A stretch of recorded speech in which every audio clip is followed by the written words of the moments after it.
नमस्कार साथियों, जय हिंद। सबसे पहले आपको बताते चले कि TRE-1 में सप्लीमेंट्री रिजल्ट की मांग को लेकर जो याचिका दायर हुई थी माननीय उच्च न्यायालय में, सभी मामलों की सुनवाई धीरे धीरे करके हो रही है। आपको बताते चले कि इसके पहले कंप्यूटर साइंस के मामलों में जो सुनवाई हुई है उस पर 4 सप्ताह का हलफनामा जो है माननीय उच्च न्यायालय ने BPSC और सरकार को दिया था और उसको 4 सप्ताह के अंदर जो है जवाब तलब के अनुसार उनको जवाब देना है।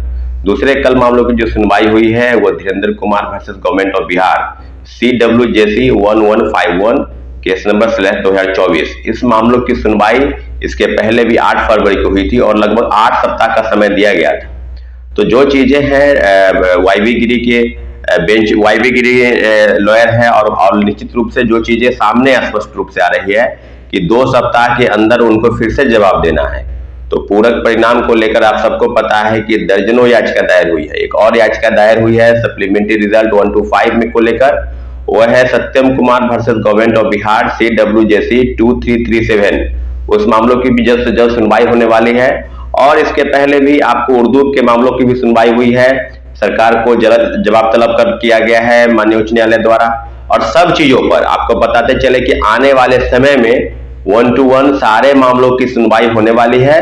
और सप्लीमेंट्री रिजल्ट के नाम पर जो BPSC और शिक्षा विभाग ने जो घोटाला किया, आप कह सकते हैं कि सीटों को बचाने का जो षड्यंत्र किया, उस सब मामलों पर आपको बताते हैं कि 1 to 1 आने वाले समय में सारे केस हो सके मर्ज हो जाए। लेकिन जैसे ही सुनवाई होती है आपको हम बताते चले कि आज के विभिन्न समाचार पत्रों ने इसको सुर्खियों में इसको प्रमुखता से खबरें दी है कि सरकार से जवाब तलब किया गया है। जो चीजें हैं कि सप्लीमेंट्री रिजल्ट में पहले भी जो भेजी गई थी सूची शिक्षा विभाग से 4773 लोगों का की रिजल्ट देना है सिर्फ मल्टीपल रिजल्ट को लेकर, और उसमें से भी मात्र 2300 लोगों का रिजल्ट आया। तो आप समझ लीजिए कि क्या 2000 सीटों की कटौती की गई, उसके मामले में BPSC की तरफ से या शिक्षा विभाग की तरफ से क्या जवाब माननीय उच्च न्यायालय में आता है। लेकिन इतना जरूर है कि TRE-1 में लगभग 25 से 30 हजार पद खाली रह गए थे और उसको बचाकर जो चीजें थी BPSC चेयरमैन स्पष्ट तौर पर बोलते थे कि drop out student, multiple result और जो फर्जीवाड़ा हो रहा है सब सीटों पर हम रिजल्ट देंगे। और शिक्षा विभाग ने मात्र 4700 पदों की सूची भेजी था, उसमें 2773 लोगों का ही रिजल्ट आया था।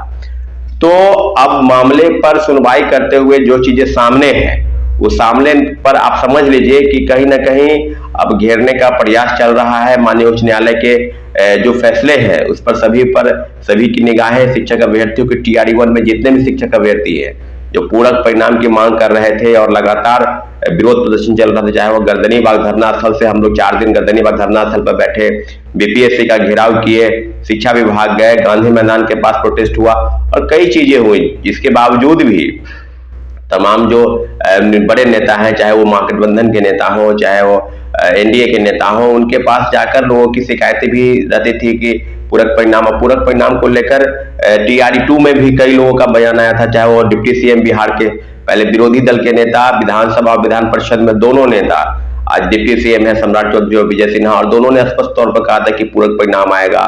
सीटें टेपरिंग की मांग को लेकर भी काफी मुखर होकर बोलते थे, खासकर सुशील मोदी जी जो पूर्व राज्यसभा सांसद, और आज वो भी बोलते थे कि 40,000 के पूरक परिणाम आएंगे।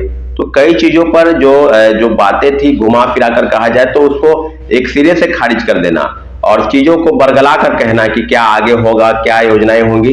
लेकिन इतना जरूर है कि TRE-2 में भी कल एक बैठक होने वाली है, उसको लेकर भी दर्जनों याचिका दायर हो चुकी है। अब भाषा की हत्या को लेकर भी केस हुआ है। भाषा की हत्या को लेकर जहां तक पता है आपको कि पहले TRE-1 में भाषा का जानकार होना जरूरी था, उसके लिए एक मिनिमम कट ऑफ को पार करना जो है आवश्यक BPSC ने बनाया था। लेकिन TRE-2 में इसकी जानकारी नहीं थी क्योंकि हिंदी के जगह पर उर्दू के जगह पर अंग्रेजी के प्रश्न पत्र दिए गए, और जो जानकार थे यानी जो चीजें सामने आ रही है कि सिर्फ GS के प्रश्न पत्र मुहैया कराकर हटवाए गए, तो फिर हिंदी के भाषा और भाषा अर्हता को लेकर समाप्त कर दिया गया क्योंकि भाषा अर्हता में हो सके लोग फेल कर जाए। तो सारी चीजें बिल्कुल अब परत दर परत खुल रही है। आर्थिक अपराध इकाई की भी टीम जांच कर रही है। लेकिन इतना जरूर है कि आने वाले समय में जिस प्रकार की जांच चल रही है, जिस प्रकार से भंडाफोड़ तीसरे फेज की बहाली में हो चुका है, सब मामलों पर सुनवाई करते हुए सारे मामलों की सुनवाई जो है हो रही है। लेकिन TRE-1 और TRE-2 तक जितने भी मामले के संज्ञान में माननीय उच्च न्यायालय के शरण में जाएंगे, आने वाले समय में सब मामलों पर निष्पादन जो है माननीय उच्च न्यायालय की तरफ से होगा। अब कई लोगों के मन में सवाल है कि हम पिटिशनर बनेंगे तो मेरा ही रिजल्ट आएगा, या हम नहीं बनेंगे तो सब लोगों का रिजल्ट आ जाएगा।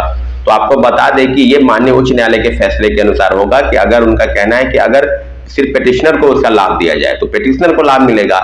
अब Dhirendra Kumar versus government of Bihar में लगभग 101 पिटिशनर है। उसके बाद Satyam Kumar versus government of Bihar CWJC 2337 में लगभग 85 लोग पिटिशनर है। 125 की बात कर रहे हैं। एक और केस है रेगुलर वाला, उसमें भी लगभग 40-45 लोग पिटिशनर बने हैं। फिर NIOS का जो केस है उसमें भी लगभग 50-60 लोग पिटिशनर बने हैं। तो कई मामले पे सुनवाई हो रही है और धीरे धीरे जो है वो केस हो सके मर्ज कर जाए। लेकिन इतना जरूर है कि हम लोगों को माननीय उच्च न्यायालय के फैसले का भरोसा है, उनके फैसले का सम्मान करना है, चाहे निर्णय किसी के पक्ष में जाए। लेकिन इतना जरूर है कि छात्र और अभ्यर्थियों के साथ जो सरकार ने गलत किया है, जो पूरक परिणाम के नाम पर जो धोखा और षड्यंत्र किया, सीटों को बचाकर TRE 1 से लेकर TRE 2 तक और TRE 2 से लेकर TRE 3 तक जोड़ने का प्रयास किया, सब मामलों पर सुनवाई होने जा रही है और निश्चित रूप से आने वाले समय में उसका एक उचित लाभ सारे परीक्षार्थियों को मिलेगा जिसने इस तरह की चीजें की है, और आने वाले समय में उसका निश्चित रूप से लाभ मिलेगा। साथियों,